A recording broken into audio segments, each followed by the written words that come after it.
If you enjoyed this podcast, please consider donating to the Tiffin Education Fund, the details of which are going to be on the screen.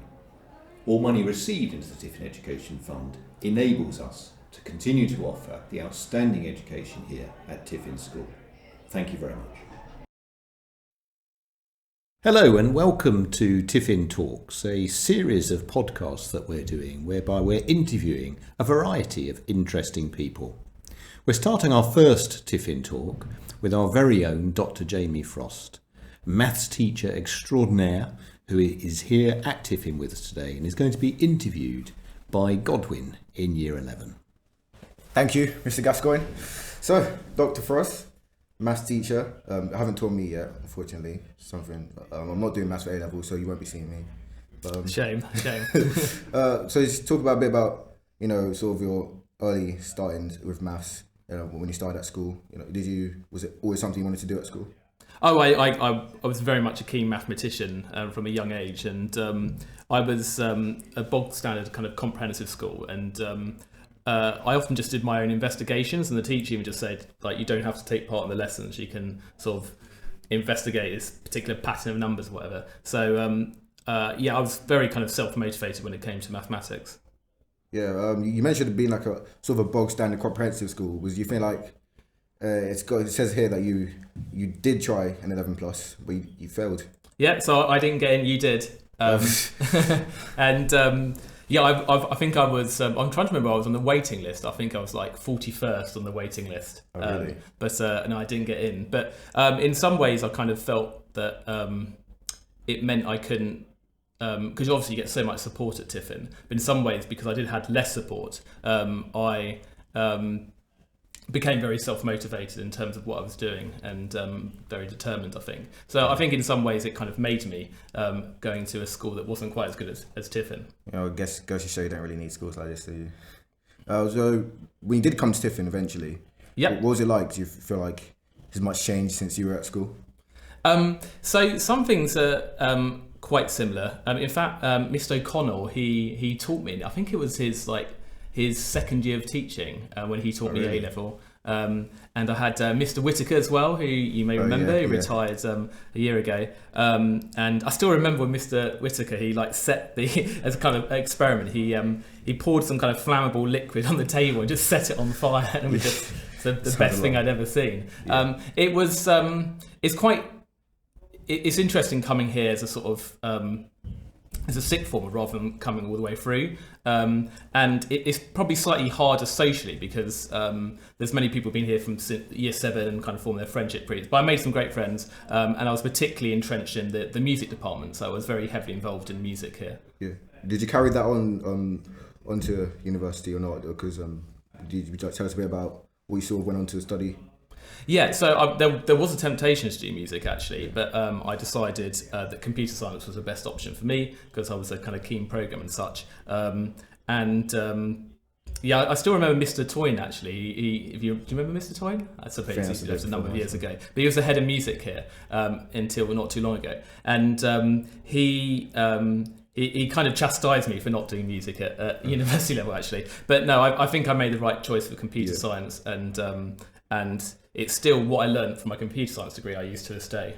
Yeah, I suppose that's interesting because you went on to work at investment banking. That's right. In New York. Just tell us a bit about what that was like, because on paper it looks like a very, very good job. Yeah. To be very exciting for someone that's just come off computer science.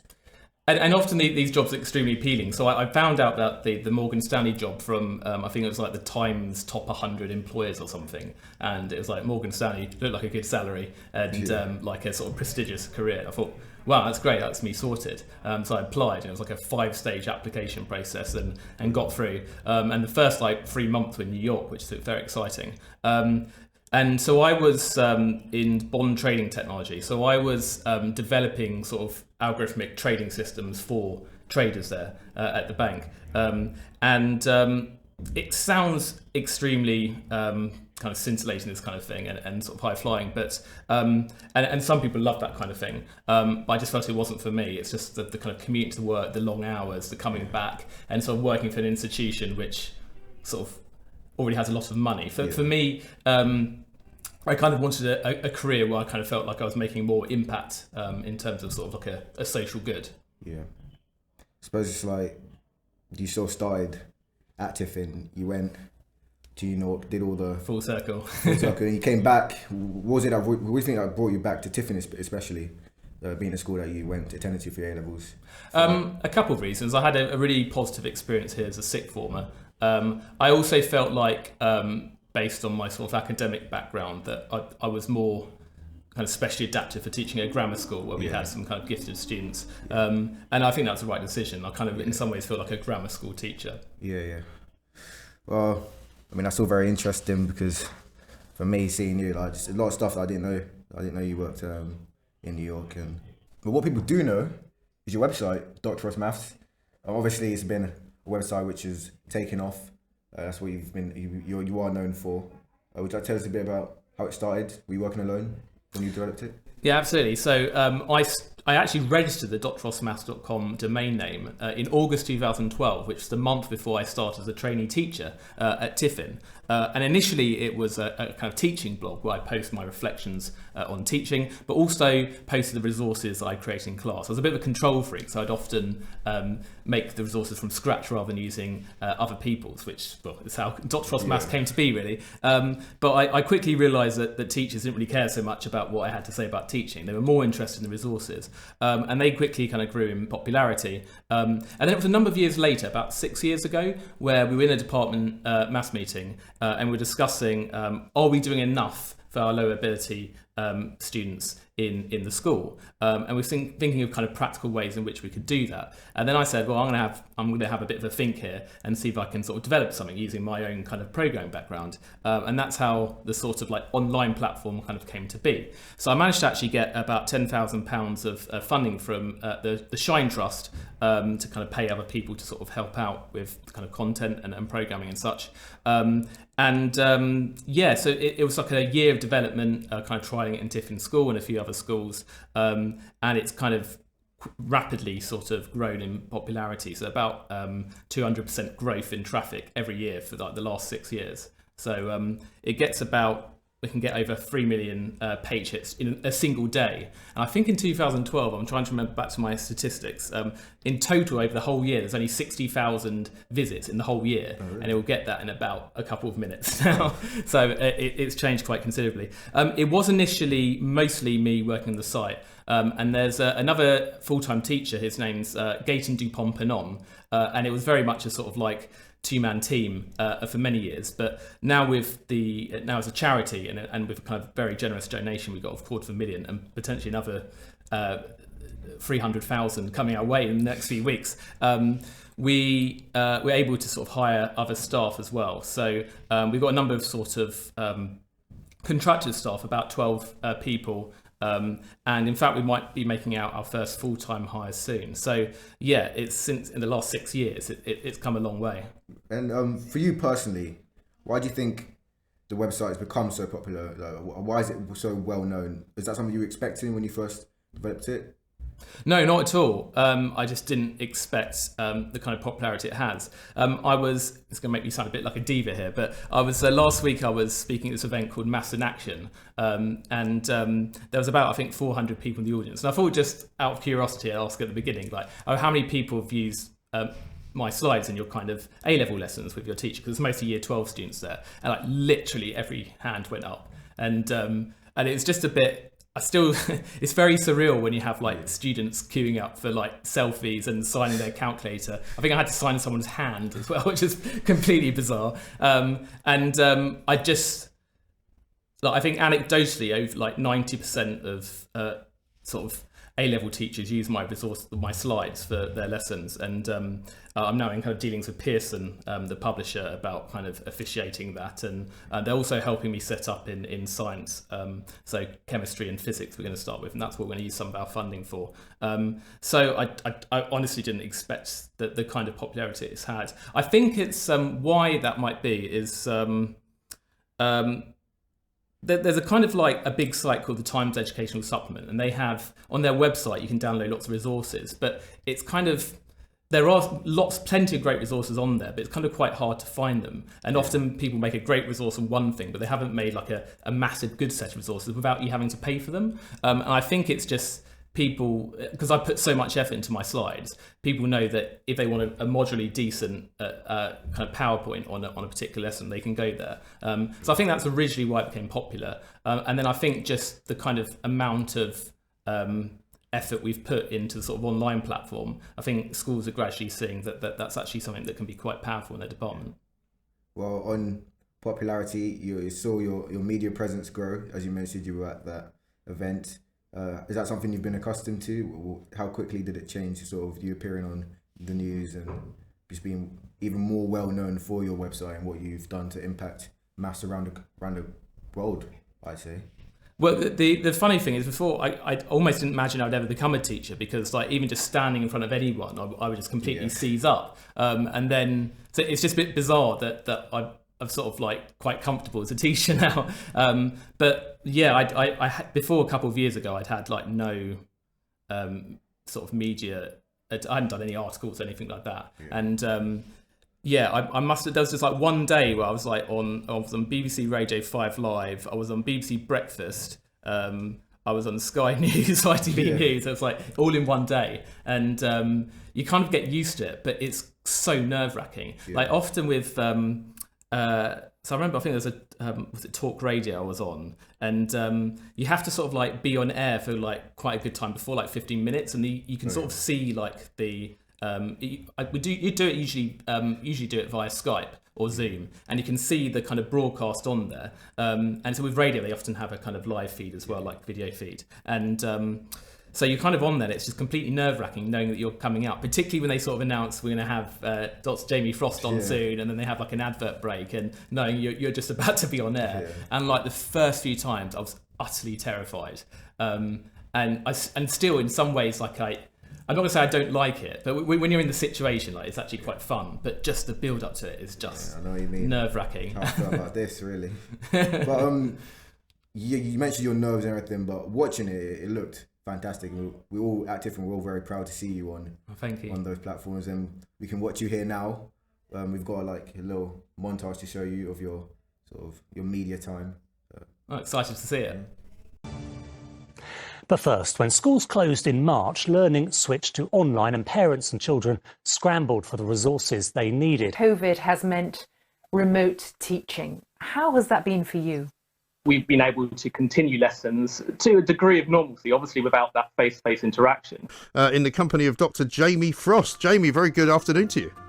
Oh, it's a pleasure to be with you, Mike. So it's two things. It's firstly a set of teacher resources, but for students as well, where you can download slides and PowerPoints, and people found that particularly useful during the lockdown. But also it's a kind of online platform where people can log in, teachers can set work for their students, and students get feedback on the questions they're answering, and students can independently practice as well.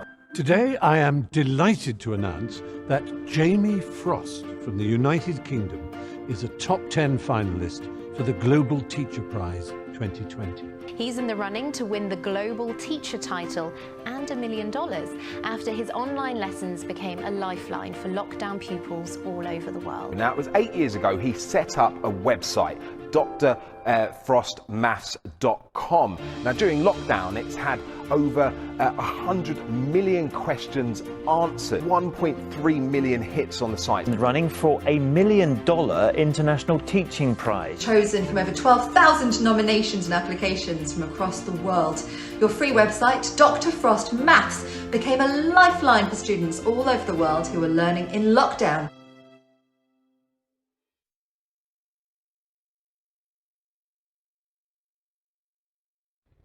I'm delighted to announce that the Global Teacher Prize COVID Hero Award goes to Jamie Frost from the United Kingdom. Been given worldwide recognition with a COVID Hero Award. The prize was given to Jamie Frost from Tiffin School in Kingston upon Thames. Jamie Frost, congratulations on winning the Global Teacher Prize COVID Hero Award. Dr. Jamie Frost. Jamie Frost. Dr. Jamie Frost. It feels absolutely fantastic to have that kind of honour of knowing that you've kind of supported students during the lockdown. It's just a fantastic feeling. I think someone's seen you on telly and they're giving you a call. It's always the way, isn't it? I know. Sorry about that. It's fine. Listen, look, you got the recognition, didn't you?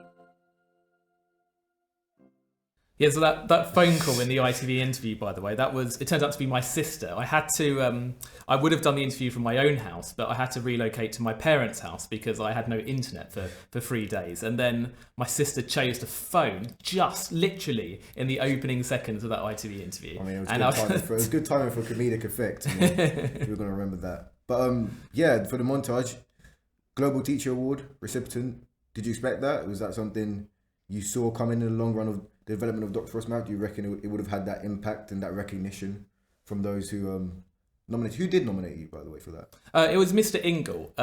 He was the one initially nominating me, but you had to actually write the application yourself, which is kind of a little bit strange, like to write an application to say why you want to win the Global Teacher Prize. But and to be honest, the main reason I did it was not for the sort of kind of personal recognition, but more that it could potentially bring kind of positive publicity to Dr. Frost Maths. And it did. Like, for example, when I was in the Evening Standard, someone emailed me the day after saying, here's 10 grand, no questions asked. And then it eventually led to that, for example, the £250,000 donation. And I think had I not won that kind of COVID Hero Prize, it wouldn't have given Dr. Frost Maths that kind of level of gravitas that people would then think that they might want to donate to it. I mean, for me, seeing that made me want to jump on Dr. Frost Maths and do some questions. But maybe we'll do A-level maths after all.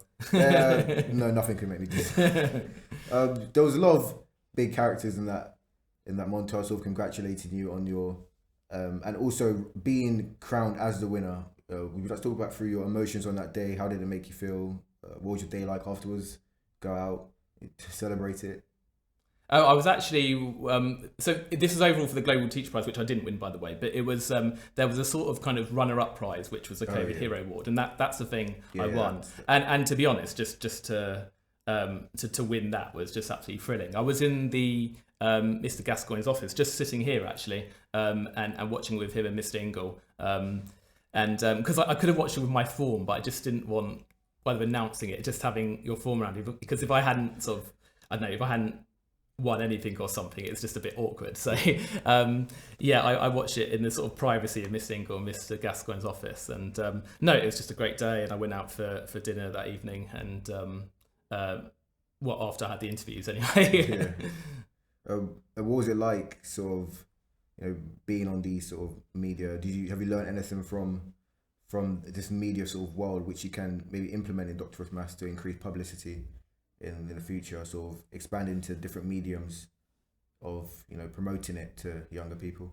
Yeah, I think sort of marketing is quite important, and we are sort of trying to think about how we can increase our reach to different communities, because it's mostly the biggest market at the moment is usage in schools, but we love to have sort of outreach schemes for prisons, for example, and there was actually a prison in, I think it was Arkansas, that asked if we can set them up for their sort of young offenders, and it'd be lovely to do more of that, but actually to work directly with prisons in the UK, for example, as well as kind of more isolated communities around the world. Yeah, you did mention sort of, obviously there's been loads of sort of like donations and charitable influences. There was a point where you did convert to being a charity. What sort of influenced that decision? So we've always kind of been pretty much not-for-profit, and our operating expenses have been based on ad revenue we used to get. We've now removed all the adverts, so we are reliant on sort of the donations. But I think it was just I'd sort of flirted with the idea for a number of years and discussed it with Mr. Ingle, because he's got some friends, for example, in sort of charity law. It was about a year ago that I thought, I think we should cement the fact that we are a not-for-profit entity, because so many schools just think like, okay, you're not charging now, but at some point you're going to suddenly like see the kind of pound signs in your eyes and suddenly charge us. And we didn't go that way, and we became a charity to prove to everyone actually that we do very much have a kind of social intention for social good. And in fact, Mr. Ingle is one of my trustees, as is Mrs. Sama, and I've got two other trustees, and one of them is the guy who created Compare the Market. So he's the guy who, from a technical standpoint, created the overall product. He managed the team that made that.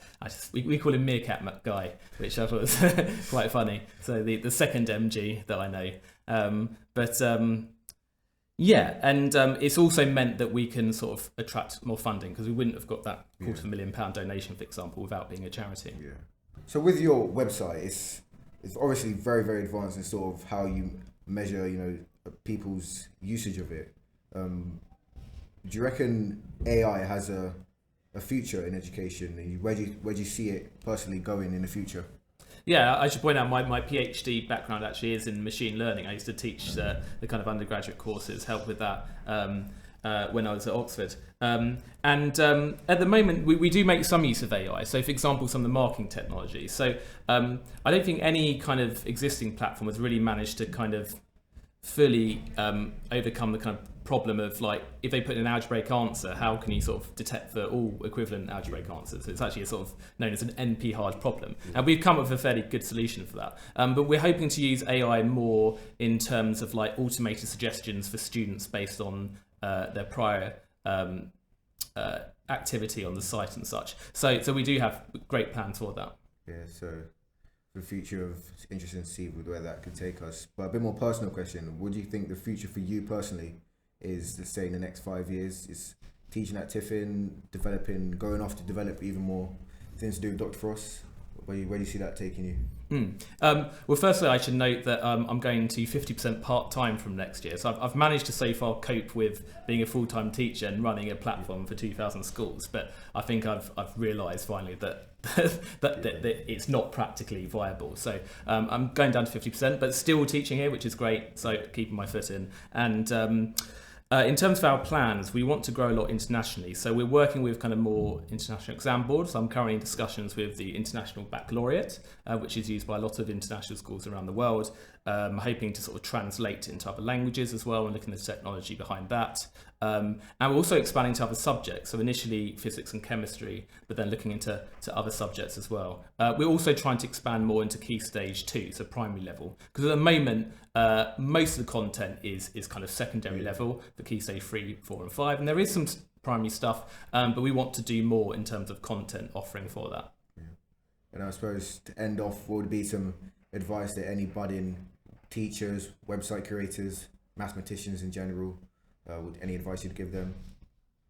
Yeah, teaching is a great profession, and just thinking about how I was in investment banking, and it's quite funny that from investment banking to my PhD to teaching, I had a sort of salary regression each time. But I just love teaching, and that's why I kind of couldn't fully give it up, that I'm always going to stay here at Tiffin to some capacity. But just do it. In fact, I had my kind of best friend at university.